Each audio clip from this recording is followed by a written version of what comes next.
Alleluia, Alleluia, Alleluia, Alleluia, Alleluia, Alleluia, Alleluia, Alleluia. The Lord be with you. And with your spirit. A reading from the Holy Gospel according to Saint Mark.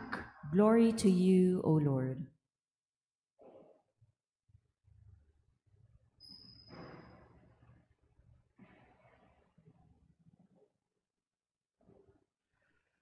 Again, Jesus left the district of Tyre and went by way of Sidon to the Sea of Galilee, into the district of the Decapolis.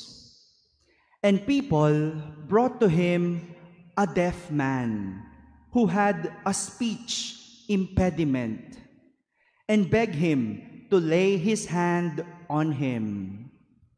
He took him off by himself away from the crowd.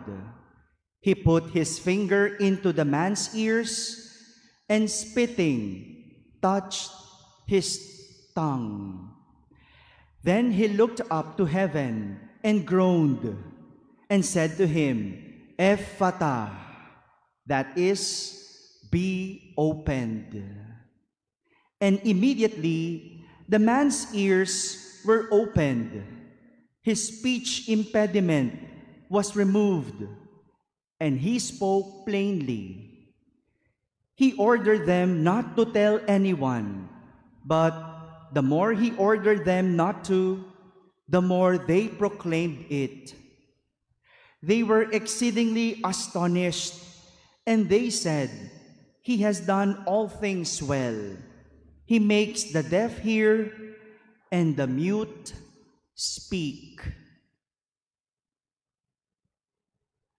My friends, the Gospel of the Lord. Praise to you, Lord Jesus Christ.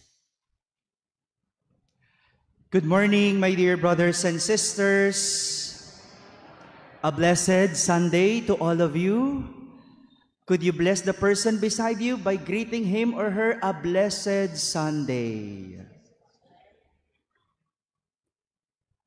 Today is the birthday of Mama Mary. So later on when you pray, greet Mama Mary, okay?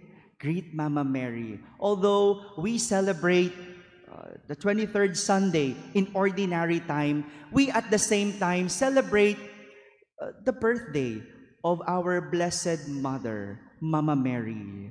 And I would like to start our reflection with my usual story. And for this Sunday, my story is about two friends. You know the drill. Kapag may nakita akong pumikit, anong gagawin ko po? Yan, magtatanong. Naintindihan? Ha? Kapag may nakitang pumikit, magtatanong ako.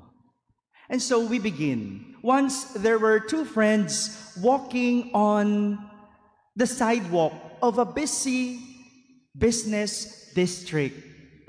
Friend 1 and friend 2. How many friends are there?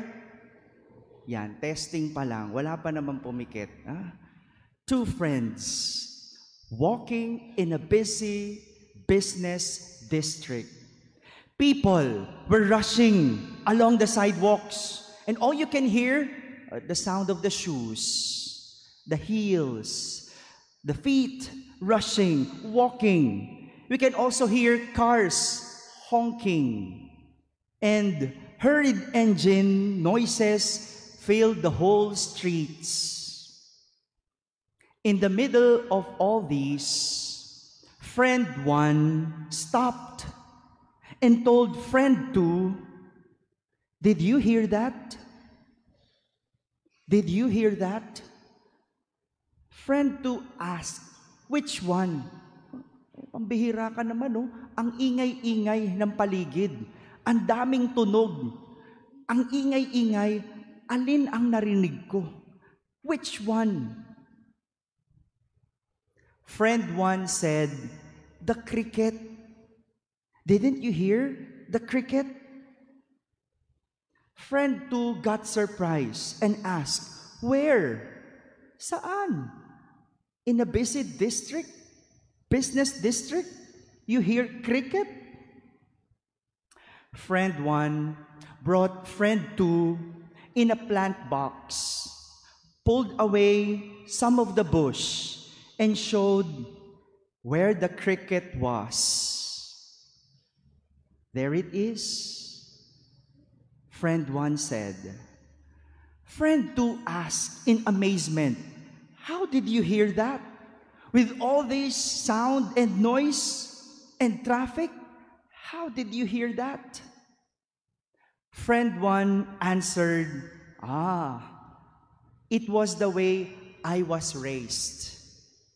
Didn't you know that I lived in a farm? Talaga yung mga tumira sa farm, no? Ang gagaling. May kilala po ba kayong lumaki sa farm na magaling? May kilala rin ako. Parang isa lang yata yung kilala natin, ano? But this friend lived in a farm. And so, he knows well the sound of a cricket. And so, he said, that's how I was taught to listen for. Ganyan ako tinuruan. Ganyan naturuan ng aking tainga. Alam ko ang tunog ng mga nasa farm. Parang ito yata yung susi doon sa no? Sa nakatira sa farm, no? And so, friend 1 said, here, let me show you something. Friend 1 reached into his pocket and pulled out a handful of coins. Iba't ibang barya. He threw it in the air, and all the coins dropped on the ground. And everyone who was rushing stopped and heard the sound of the coins. Lahat ng mga nagmamadaling tao tumigil at narinig ang tunog ng barya. Did you get it? Do I need to explain it? My dear brothers and sisters, this is the lesson that we could learn from our gospel and celebration today.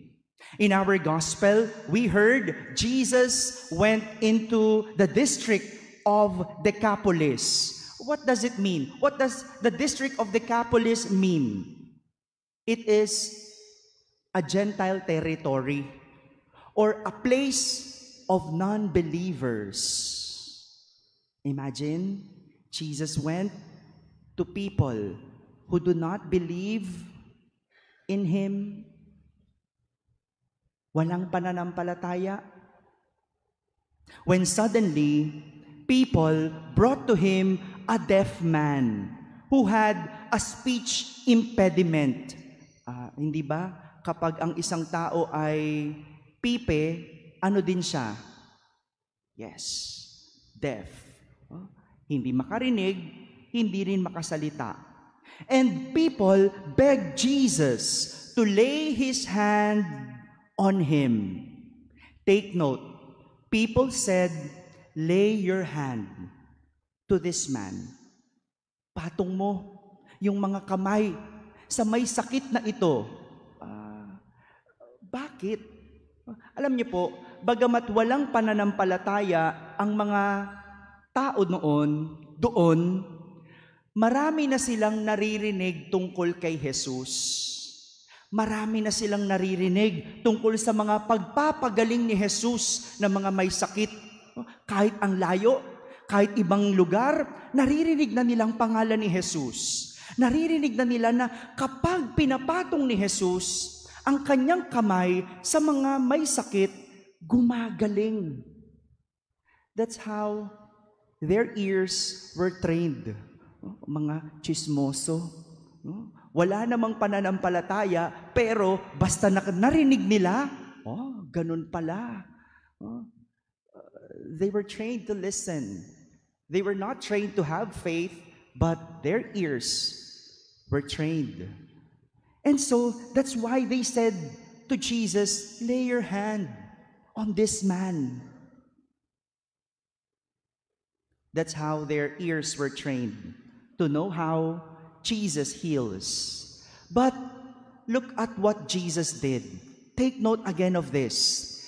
Jesus took him off by the crowd, away from them. Inilayo niya ang pipi sa kanila. He put his finger into the man's ears, spitting, lumura, touched his tongue. Then he looked up to heaven and groaned, bumuntong hininga, and said to him, Ephata, meaning, be opened. Pinatong ba ni Jesus ang kanyang kamay sa lalaki? Did he lay his hand on him? No. Immediately, the man's ears were opened. His speech impediment was removed, and he spoke plainly. Narinig ninyo? Narinig po ba ninyo? E naintindihan po ba ninyo? Ibig sabihin, hindi natin kailangan sabihan si Jesus kung ano ang kanyang gagawin. Dahil may sarili siyang paraan kung paano niya tayo didinggin. Again, hindi natin kailangan turuan si Jesus. Dahil may sarili siyang paraan kung paano niya tayo didinggin. God has His own way, different from our way. That is why He said, Ephata, meaning be opened, so that our ears may be opened. Sabi mo nga sa katabi mo, Ephata, open your eyes. Yan, nakapikit na eh. Kaya uuwi, walang natutunan eh. Nakapikit. Open your eyes. Open your ears. In the story, it was not only the deaf man who opened his ears. Hindi lang yung pipi ang nabuksan ang tainga at bibig, but also the ears of those people who do not believe. The Gentile people, lahat ng tao doon, nabuksan din yung kanilang tainga. These people are the ones who told Jesus what to do. Siguro napahiya sila. Ay, sabi natin, lay his hands. Pero iba yung ginawa niya. Nabuksan, hindi lang ang kanilang tainga, kundi nabuksan ang kanilang pananampalataya. At sila yung sinasabihan ni Jesus na, Ephata, mabuksan. Kayong mga hindi naniniwala sa Diyos, Ephata, mabuksan. Kayong mga marurunong pa sa Diyos, Ephata, mabuksan. Kayong mga tinuturuan ang Diyos kung ano ang dapat niyang gawin, Ephata, mabuksan. Jesus is opening our ears so that we could get used to listening to Him. Jesus is opening our ears so that we could get used to listening to Him. Sinasanay niya tayo na makinig sa Kanya. Kaya tayo nagkakandaligaw-ligaw sa buhay ay dahil kung kani-kanino tayo nakikinig. Kaya hindi ka umaasenso kasi ayaw mong pakinggan yung nagtuturo sa iyo. Kaya ka laging palpak dahil sarado ang iyong tainga. Ephata, be open. Lahat ito ay dahil sinanay mo ang sarili mong huwag makinig. Kaya kahit ang Diyos gusto mo makinig sa'yo. Ephata, mabuksan. Today is the birthday of Mama Mary. Mama Mary ay isang babaeng bukod na pinagpala sa lahat. A woman of obedience to God. All this because she opened her ears to God. She had an open ears for God. Sigurado ako, si Mama Mary, si nanay ng kanyang mga magulang na sina Santa Ana at San Joaquin na makinig sa Diyos. Kaya naman kahit anong hirap ang pinapagawa ng Diyos, kahit anong hirap ang iniuutos ng Diyos, siya ay nakinig at sumunod sa Diyos. Gusto mong pagpalain? Ephata.